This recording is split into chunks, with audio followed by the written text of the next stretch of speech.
যে এবার ব্রাজিলের কিন্তু কোনো খাওয়া নাই। সে আমার মেয়েকে শিখিয়ে দিচ্ছে যে তোমার বাবাকে বলো যে ব্রাজিল শুধু মুখেই বলবে, কাজ হবে না। বাংলাদেশের মতো ফুটবল পাগল সাপোর্টার্স আমার মনে হয় পৃথিবীর কোনো দেশে নাই। বাংলাদেশের মতো এই ধরনের ফ্ল্যাগ মনে হয় পৃথিবীর কোনো দেশে উড়ানো হয় না। সারাদিনের কর্মব্যস্ততা শেষে বাসায় ঢুকেই আমার ওয়াইফ বলছিল যে এবার ব্রাজিলের কিন্তু কোনো খাওয়া নাই। সো তার ডেফিনেটলি সে আর্জেন্টিনার সাপোর্টার, এবং সে আমার মেয়েকে শিখিয়ে দিচ্ছে যে তোমার বাবাকে বলো যে ব্রাজিল শুধু মুখেই বলবে, কাজ হবে না। এই যে বাকযুদ্ধ, এটাই হচ্ছে বাংলাদেশের ফুটবলের আসলে ক্রেজ।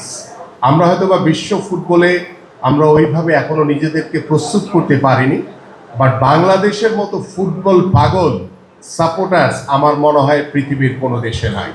কারণ প্রত্যেকটি ঘরে ঘরে যেভাবে ফ্ল্যাগ উড়ানো শুরু হয়ে গেছে, প্রত্যেকটি বাসার ছাদে যেভাবে ফ্ল্যাগ উড়ানো শুরু হয়ে গেছে, সেখানে Brazil, Argentina, Spain, France, Germany, যেই দলের সাপোর্টারই হোক না কেন, বাংলাদেশের মতো এই ধরনের ফ্ল্যাগ মনে হয় পৃথিবীর কোনো দেশে উড়ানো হয় না।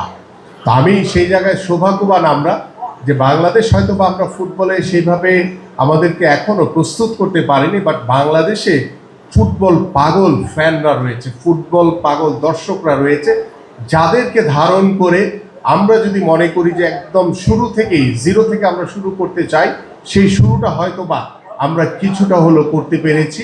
আমাদের মাননীয় প্রধানমন্ত্রী তার যে সুদূর প্রসারী যে চিন্তা ভাবনা, ইতিমধ্যে দেখেছেন আপনারা যে আমরা খেলাধুলাকে পেশা হিসেবে প্রতিষ্ঠার জন্য আমাদের কার্যক্রম শুরু হয়েছে।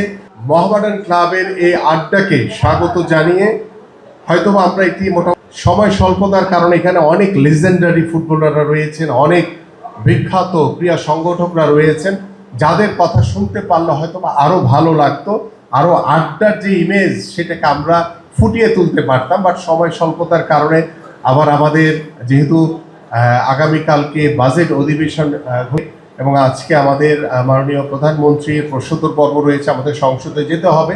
সো দ্যাট আমি আন্তরিকভাবে মোহামেডান ক্লাবের প্রতি কৃতজ্ঞতা এবং ধন্যবাদ জানিয়ে আমি আজকে আপনাদের কাছ থেকে বিদায় নিচ্ছি।